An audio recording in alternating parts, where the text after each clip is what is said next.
CLAT examination के अंदर एक अच्छी रैंक लाने के लिए हम 1 साल का वेट करके फिर से एग्जाम में रीअपियर कर सकते हैं या नहीं? क्या क्यूटी, क्या क्वांटिटेटिव टेक्निक्स के बिना तुम्हारी अच्छी रैंक आ पाएगी या नहीं?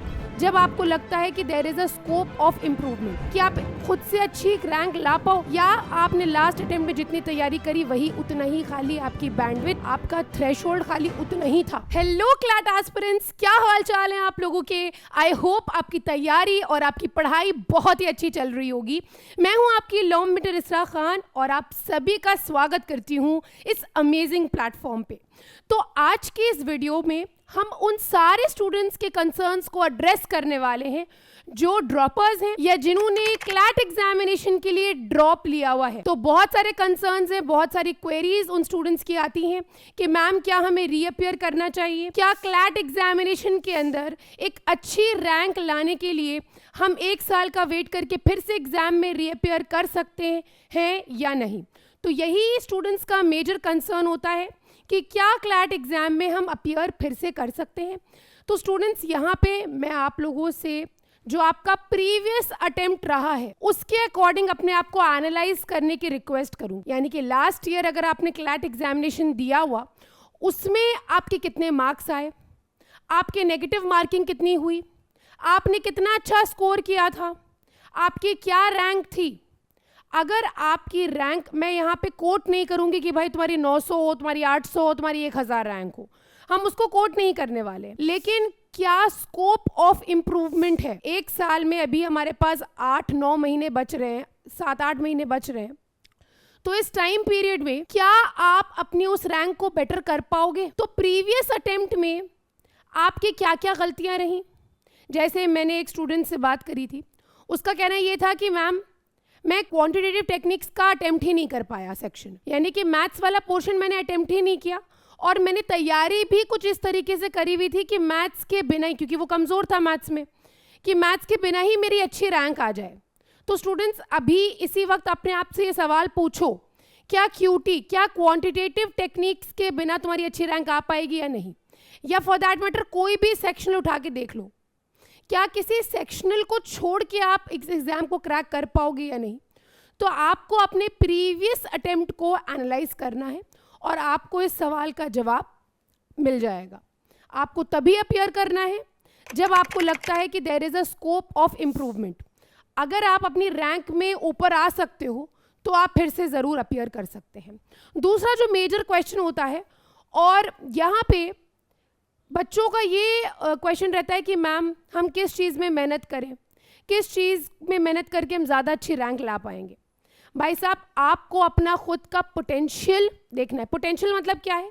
कि आप कितनी मेहनत कर पाओगे, क्या आपके अंदर वो क्षमता है कि आप खुद से अच्छी रैंक ला पाओ, या आपने लास्ट अटेम्प्ट में जितनी तैयारी करी वही उतना ही, खाली आपकी बैंडविड्थ, आपका थ्रेशोल्ड खाली उतना ही था।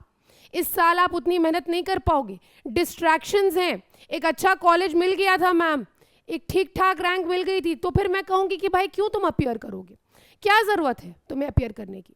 अगर तुम्हारे पास पोटेंशियल है, अगर तुम्हें लगता है कि लीगल रीजनिंग में मैम मैं और अच्छा कर सकता था, मैम मैं लॉजिकल रीजनिंग में और अच्छा कर सकती थी, अगर ये चीज़ है, अरे यार शिट रह गया, तो ज़रूर अपीयर करो, तो ज़रूर अपीयर करो और यहाँ पे अपना पोटेंशियल एग्जामिन करो कि तुम एक अच्छी बेटर रैंक ला पाओगे। क्यों? क्योंकि मैम हम लास्ट में कर ही नहीं पाए, जो मेरी तैयारी थी उस तरीके से हम परफॉर्म ही नहीं कर पाए एग्जाम में।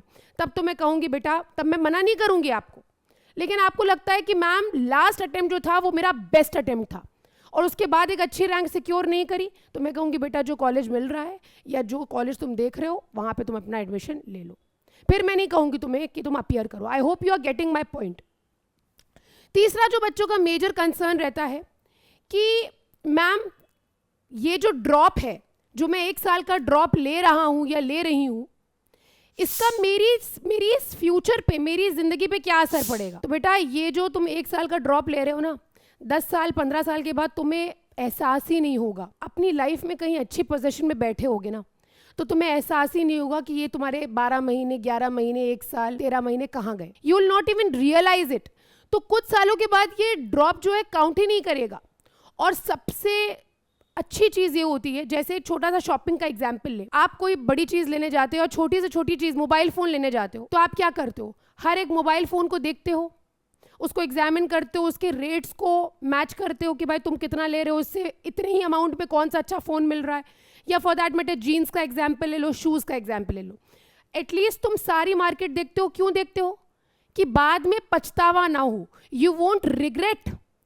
तो एटलीस्ट तुम एक अटेम्प्ट दोगे, कम से कम तुम बाद में रिग्रेट तो नहीं करोगे कि अरे यार कम से कम अटेम्प्ट ही दे देते, मेरे पास ऑप्शन था। फिर तुम्हारा एक साल ये काउंट नहीं होगा। तो बच्चा लोग आगे बढ़ो और मेहनत करो और बिल्कुल अटेम्प्ट दो। मैं हमेशा तुम्हें पुश करूंगी कि that you should give the attempt. और लास्ट जो मेजर चीज़ ये है कि भाई तुम लोग अगर अपनी इस क्लैट की जर्नी में अपनी पिछली की हुई मिस्टेक से सीखोगे नहीं, तो तुम एक अच्छी रैंक नहीं सिक्योर कर पाओगे। और ये अटेम्प्ट तुम्हारा जो री अटेम्प्ट है या फिर से अपीयर करने का कोई पॉइंट नहीं रहेगा बच्चा लोग, अगर तुम इस जर्नी में तुमने अपनी मिस्टेक से, अपनी गलतियों से सीखा नहीं। क्योंकि अगर अपनी मिस्टेक से सीखोगे नहीं तो रैंक ऊपर आ ही नहीं सकती बेटा। It is a very logical thing. जब तुम मेहनत करोगे, अपनी गलतियों से सीखोगे, अपनी वीकनेसेस को अपनी स्ट्रेंथ बनाओगे, तभी वो रैंक अच्छी हो सकती है।